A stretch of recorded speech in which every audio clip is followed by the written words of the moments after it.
Hey, welcome back to the Backyard Professor videos.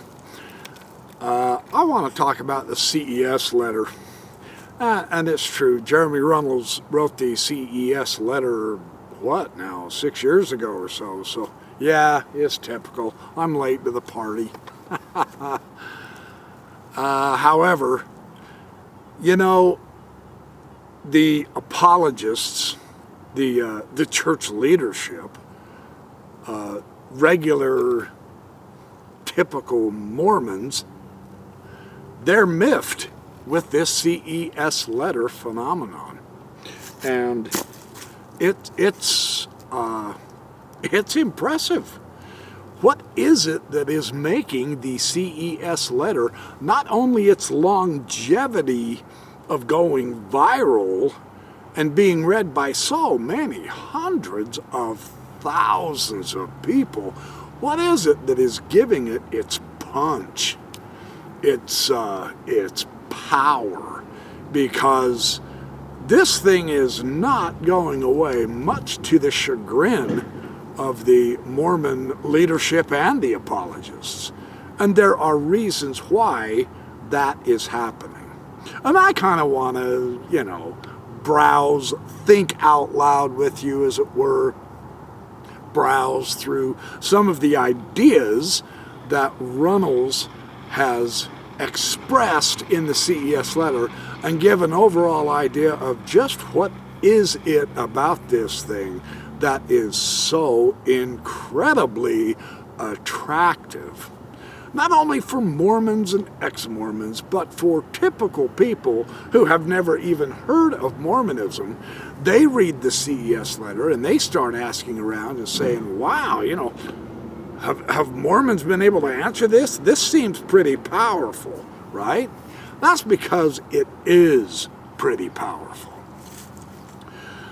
One thing that Runnels does so well is he just simply, bam, cuts to the core. He just gets right to the point.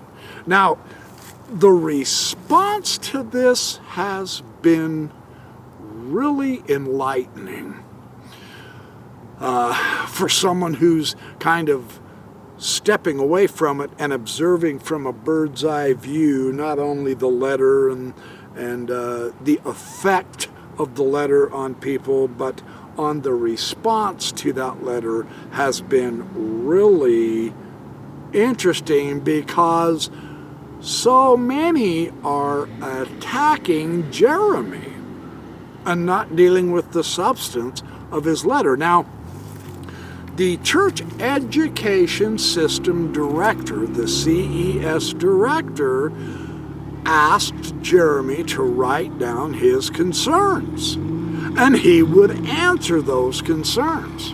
So Jeremy did, but the director never answered his concerns. What is it about someone who asks really provocative and powerful questions about really provocative and power problems within the Mormon narrative, the official Mormon narrative? When that is presented, and yes, Mormons are basically intimidated into not questioning too closely, right? I mean, the idea is to sit down and reverently listen and just believe what you're being told, and then gain a testimony of what you've been told is the truth, and the Holy Ghost will testify. And then we have millions of people out there who are testifying about the truth of the narrative, right?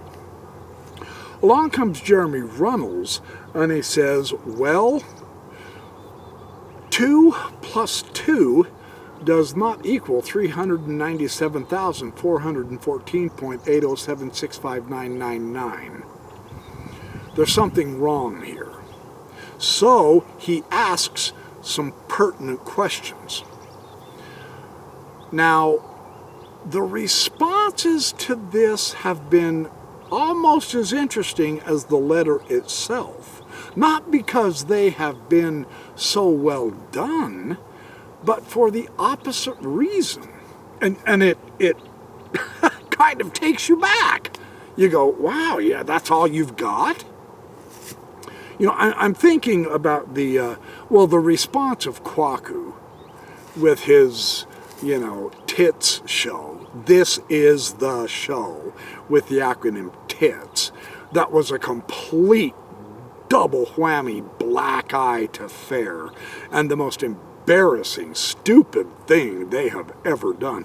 The interesting thing is John Lynch and Scott Gordon, the president, and all those guys, the public relations managers, they were thrilled with Kwaku for a while because look how many views we're getting on the videos. Wow, we've quadrupled our views. And Kwaku stands in front of the camera and just mocks everybody, and he attacks the person, and his substance is just virtually nothing there. It's hollow. It's a mile wide and an inch deep. That's not what we're after. Sure, you get a lot of views because it's entertainment, but this is one of those things that entertainment isn't what the church is hoping to get, but they're hoping to get converts, I have my strong suspicion that FAIR is not very good about converting anybody these days with the likes of Kwaku. I think now they've kind of got rid of Kwaku. And if they didn't, they should have. At least he's beginning to hang around a group called Midnight Mormons that are every bit as dingling and attacking people and mocking things instead of having a really good, honest, sound discussion over the pros and cons of various propositions within the Mormon narrative. You're not going to get that from Kwaku or Midnight Mormons or FAIR as far as that goes. FAIR has really, man, they've gotten weird. I mean, being one of the original founders of FAIR, the direction they've taken, wow, that's nothing like what I imagined it would have been 10 years ago when I helped found it, 15 years ago, however long ago it was. 20 years ago, man. 20 years have gone by. Holy cow, that's not fair. That's not fair. The CES letter has had a response from Daniel Peterson, the former Farms director, the main editor of the Farms Review of Books. And even his response at the FAIR conference, now granted it's been like 6 years ago now, but even that was complete. It was just so nonchalant and flippant, He said, well, this isn't very scholarly. Well, no shit, Sherlock. Not very scholarly. It wasn't a scholar who wrote this down. But the question is, you as a scholar, why aren't you dealing with its substance? Well, it doesn't have Hebrew, Greek, or what. It has no display of scholarship. As if that has anything to do with his arguments, right? And then he says, well, it's 90 pages of boring reading. But, well, hundreds of thousands of the Mormon youth are jumping ship out of Mormonism and joining the ex-mormon Reddit. Maybe you better start thinking about your own silly scholarly assumptions. More people by far read the CES letter than read Dan Peterson's Interpreter or even his blog, Sick et Non. So the response is vastly inferior and far from adequate, without question. I mean, Peterson even went so far as to say, well, this is old stuff. We've already given answers. As if that's a response to these specific issues.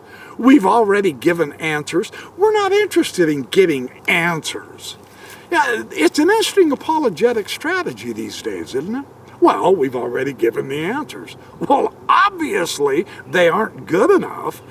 I mean, if you're answering a false historical narrative with lousy answers, 10 years down the road, if you're still wondering why people aren't believing, well, we gave answers. Well, maybe you better go double check your answers, right?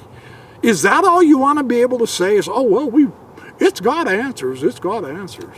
Yeah, there's some within Mormonism who's going to say, oh, well, in that case, I guess I'll keep going to church. The rest of us who actually think see something vastly different. Jeremy Runnell's CES letter falls into that process. Now, the interesting thing is, it is just straightforward. It's very well written. It's simple in its language, yeah, but it just click, click, click, click, click, goes right to the issues, right to the problems, and he describes, he deals with prophecy, he deals with the Book of Mormon, the Book of Abraham, he deals with the essays on the church website, he deals with blacks in the priesthood, he deals with Book of Mormon translation issues, and he also deals with something remarkably interesting now, and he has a video clip of this on his site, the CES Letter Foundation or CES Letter Foundation, something like that. You can Google it. These days of Google, you can check anything. It's so easy and fun.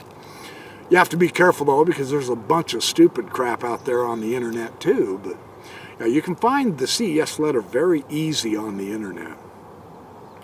But this idea that now several prominent Mormons, Stephen E. Snow, the church historian, the former church historian, I should say, and Richard Bushman, and even Elder Dieter Uchtdorf is on there saying, yeah, well, we've made mistakes. Our narrative didn't work.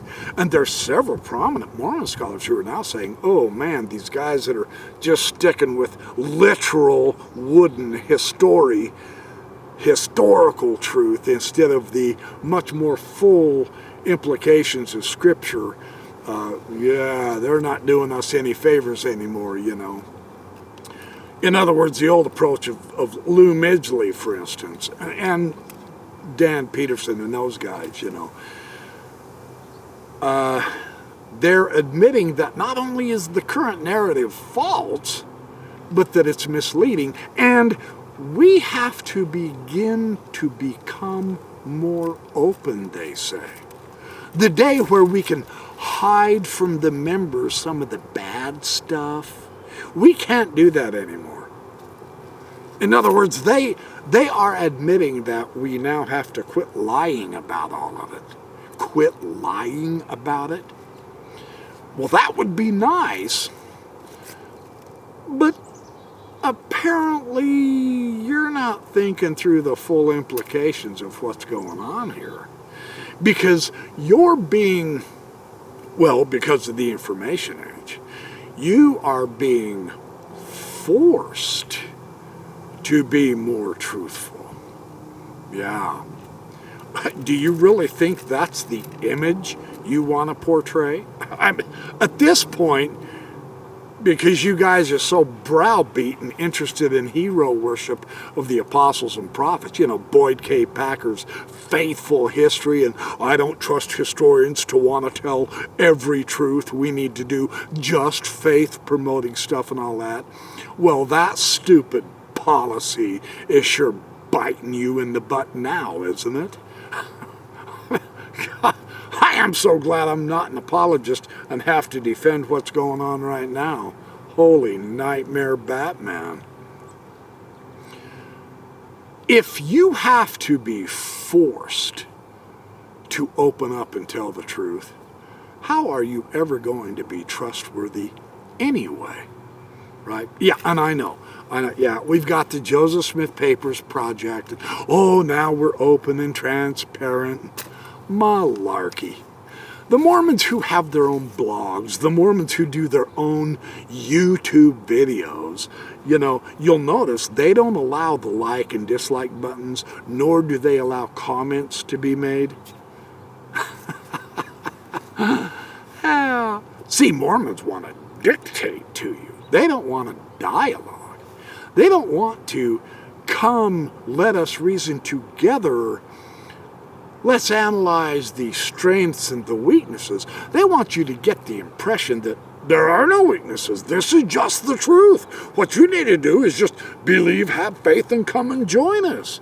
Yeah, the good old days when Mormonism could control the narrative.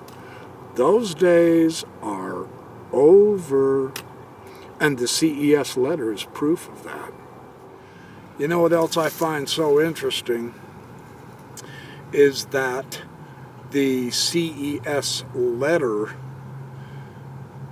Dan Peterson, for instance, in his explanation of the DNA in the Book of Mormon issue, and granted it was 6 years ago, but he really didn't deal adequately with that as Jeremy Runnels described. And in point of fact, my own video, you can find it on the mormondiscussions.inc YouTube website.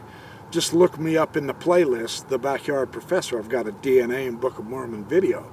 I've got well over a dozen videos now describing various different problems with the Mormon narrative now.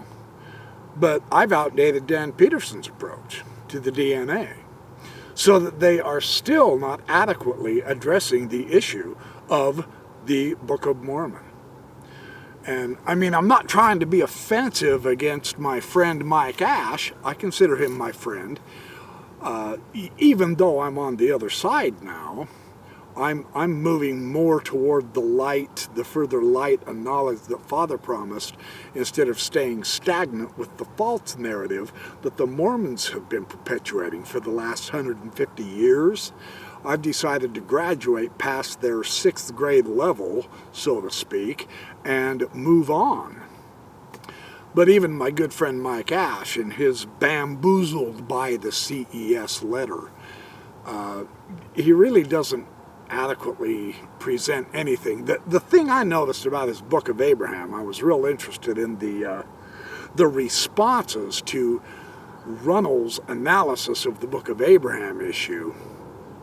Is Ash agrees, you know, basically we've got this papyri, and yes, there were characters taken from the papyri, and there were translations of the Book of Abraham in English based on those Egyptian characters and all. And the real problem is the papyri do not translate into the Book of Abraham like Joseph Smith said it did, because today we have the Egyptologists who can translate the papyri properly, and they don't find the Book of Abraham in it. And then Ash says, however, hold on. I mean, what if this or this or this showed up? What if we looked at it this way? Perhaps the reason that it doesn't work out is because of this or that.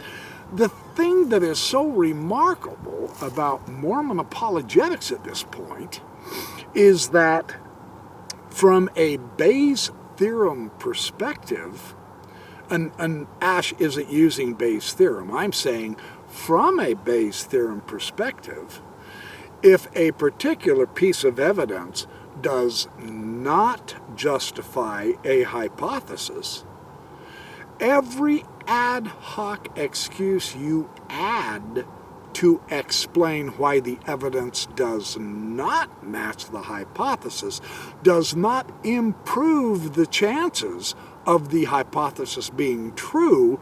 It makes it even lower in probability. Because every single hypothesis added in order to explain why the evidence doesn't work takes up part of the probability space. There is a 100% probability space. If your hypothesis fits the evidence, it possesses 100% of that probability space. But for every reason you put forth, or for every different theory you put forth trying to explain away the problem, that also takes up part of the 100% probability space, with the implication that it gets less and less and less likely with more and more and more theories trying to present and save the original hypothesis. So, you know, John Gee's longer roll theory, or John Twetness, his mnemonic theory, or the theory now where they talk about the inspiration theory, the catalyst theory, etc., etc., etc. I mean, they've presented like, what, 11 different theories now for why the Book of Abraham doesn't come out of the papyri. Every one of those are making it less and less probable that Joseph Smith got it right. It is not giving him a better chance. It is sinking him deeper in the quagmire. And apparently the Mormon scholars don't understand that about Bayes' theorem. I mean, Daniel Peterson right now on his interpreter website is letting this clown study out with this guy named Kyler Rasmussen, and he's doing something or other. He throws the words mathematics around, probability and Bayes' theorem and all that, but he's doing it completely, egregiously wrong, and Dan Peterson's letting him post it. Because Dan says, well, you know, we've had a PhD mathematician look at this, and yeah, this is valid Bayesian theorem. Well, the website I'm hanging out with, Discuss Mormonism, or Mormon Discussions, Dr. Shade's message board, we have professional accountants, scientists, linguists, and so on and so forth, and they are showing how Kyler Rasmussen doesn't have a pea-picking clue. He just lost out there in limbo. His analysis of the Bayes' theorem with the Book of Mormon is just junk. It's Book of Mormon pornography science is how Dr. Moore puts it, something like that, on our website. But it's amazing how silly the antics of apologetics has gotten to. Jim Bennett, for instance, well, someone, it was probably Kwaku. No, I mean, his IQ is barely high enough to be able to talk, I'm afraid. And see, that's an ad hominem, right? So I'm guilty also. But really, when you watch Kwaku function, it's not impressive. You're embarrassed for him, I promise. It's not even entertaining. It's just downright stupid. But none of his arguments hold water, of course. But this idea that he is presenting evidence against Jeremy Runnels because Jeremy Runnels lied about the CES Director event in the first place. And Runnels, of course, is just miffed. He's going, why did they even have to resort to that? You know, why don't you just deal with the arguments, right? So Jim Bennett, another Mormon that Runnels has had interaction with, has come out and agreed. Now, and he said this on the, I believe it's the Mormon Stories podcast with the YouTube with John DeLynn. He said, no, I guarantee you, yeah, I know the CES Director event happened.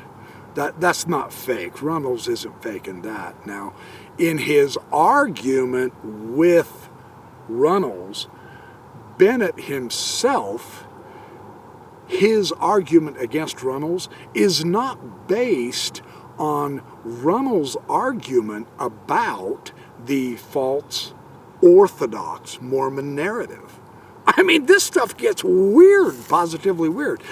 Bennett has his own heterodox interpretation of Mormonism that even the Orthodox Mormons are not going to agree with him on. Bennett is arguing against Runnels' CES letter based on his heterodox interpretation. Talk about convoluted, wild, weird, crazy. I mean, this is the wild, wild west, man. It is just so fascinating to see how something so simple, so non-speculative as the CES letter pulls out so much speculative ad hominem, making up lies to refute the CES letter from all of the Mormons. It is so fascinating. And Runnels always comes out on top. That's why hundreds of thousands of people are still reading the CES letter. That's why it has such a power. It's just straightforward. It's simple. You can read it in just a matter of a couple of hours, unless, of course, your name is Daniel C. Peterson. He was bored with it because he himself is boring. You know, he's trying to mock Runnels, and it bites him in his butt. I mean, Peterson's analysis is not valid. It's not impressive. I mean, first, you know, the sad thing is, Peterson used to be a really good scholar. I mean, his Nephi and his Asherah, I believe that was published in the John Sorensen Festschrift. That was good scholarship, man. And ever since that point, man, Peterson has just fallen apart for whatever. Well, I mean, Farms was dismantled because they kept attacking people too much, you know. It was the Gregory Smith's hit piece against John DeLynn that was just so insipidly, ridiculously stupid to do, and yet these guys loved attacking anybody who didn't think like they did, and they attacked anybody who came to a conclusion different than their literal, wooden, historical interpretation.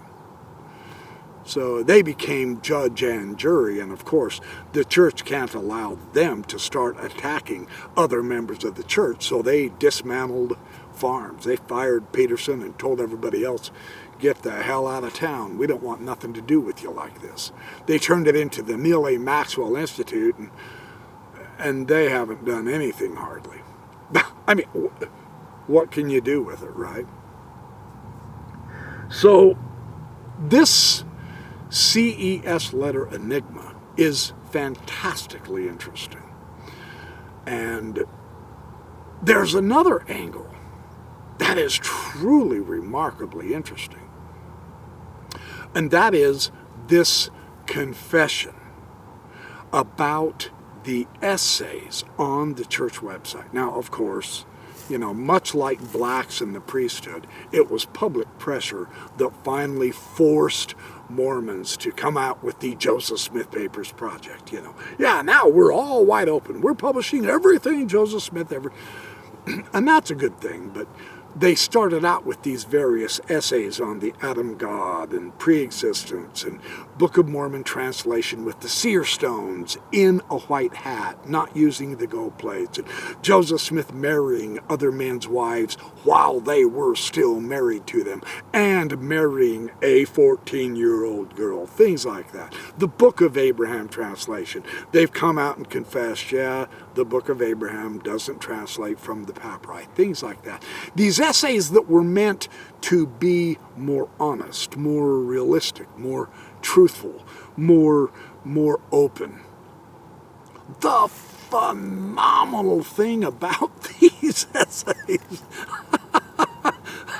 and I experienced this firsthand, this was hilarious. Because as a teenager preparing for my mission, this information, now that the church has said, well, no, this is really how it was, you know, I guess blacks being disallowed from the priesthood really wasn't a revelation of God. It was just their personal opinion. And so it wasn't really a revelation. They threw Brigham Young under the bus, you know. That's what they do with every old prophet. Former prophecies and doctrines become today's hearsays and opinions, right?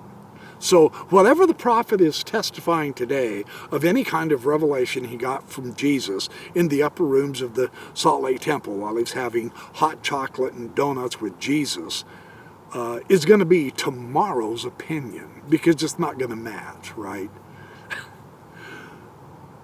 Many Mormons got on the internet with all of the various message boards when these essays were posted on the church's official website, hundreds of Mormons got on there, and they notified the church too. They were terrified because they said, oh my gosh, the church website has been hacked.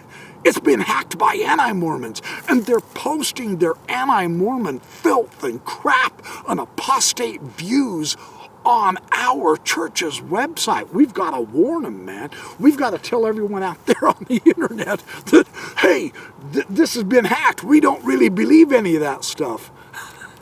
And this was the sanctioned essays that the First Presidency and the Quorum of the 12, who of course aren't man enough to man up and write it themselves, they deferred it to the arm of flesh Mormon apologists, right? I mean, the leaders of the church aren't even going to lead us anymore because they don't want to get caught saying or doing something difficult or argumentative or anything like that. They want to have plausible deniability. So let the minions, let the apologists take care of that. And then if they do say something stupid, then we can always just disavow them. Oh, well, that's just their opinion. Again, it's another cheap and dirty trick, right? The Sophic versus the Mantic, as Nibley tried to warn them. See, this is the remarkably interesting thing. Decades ago, Nibley talked about the Mantic prophetic sliding into the Sophic philosophical apostate thinking, and that's exactly what we're witnessing in Mormonism. Using the classical Greek definitions, of course, Sophic is the rhetorician's weapon. Rhetoric is the art of making something true appear to be false and something false appear to be true. There you have it. The Mantic Mormonism from Joseph Smith's day, if it ever was Mantic, has slid into the Sophic deceptive aspects of Mormonism today. And now they've been caught because of the internet, the same way the Catholics got caught with Gutenberg's printing press. Yeah, baby! Now today we have worldwide electronic information that with just a couple of typings of buttons they can't control the narrative. There's no more controlling the narrative. They can't intimidate you and browbeat you and make you feel guilty. Yes, Russell Nelson says that doubters are lazy learners. Well, what does he know about the king's name in facsimile number 3? Could you tell me the king's name, Russell? Could you tell me about the actual relationship of the papyri with the Book of Abraham and the Kirtland Egyptian papers and the alphabet and grammar? Yeah, Can you honestly tell me about astrophysics and Kolob and on and on and on? Do you know anything at all about black holes or how astronomy works these days, Russell? Yeah. The idea of intimidating, the idea of making us feel lesser than, it's always our fault. The church is perfect, the members are not. Bunk. I don't buy that anymore at all. The church is not perfect, and we are not the problem. We are not the ones who presented the false faith-promoting narrative in the first place. Yeah, true, we were stupid enough to believe you and follow you and not criticize, but we're not there anymore. Now we have a much broader, deeper set of information with which to compare, and you flop with your narrative. And your own scholars are now agreeing to it, and so are your actions with the essays on the website, with the Joseph Smith papers coming out and all that. You've been forced to become honest. Shame on you for putting yourselves in that spot. The truth needs to be lied about in order to be believed, and you bought that stupid, Boyd K. Packer philosophy? You deserve the problems you have now then. It's time to wake up and smell the roses, you know. The rest of us are. And the CES Letter is leading the charge. So thanks for watching my Backyard Professor videos. Be good, do well, be kind, have fun, make friends, you guys. There's a common humanity element here that makes us so wonderful as a species. Let's start emphasizing that. Mr. Rogers, I like you just the way you are. Not Mr. Russell M. Nelson. Are you worthy of the Lord's blessings? You damn right we are. Yes, we are. Because we too are children of God. Don't let the church browbeat us and intimidate us into feeling lesser than. We are every bit of divine in our core as any of those so-called second anointed brethren are in Salt Lake City. I'll see you guys in the next Backyard Professor video.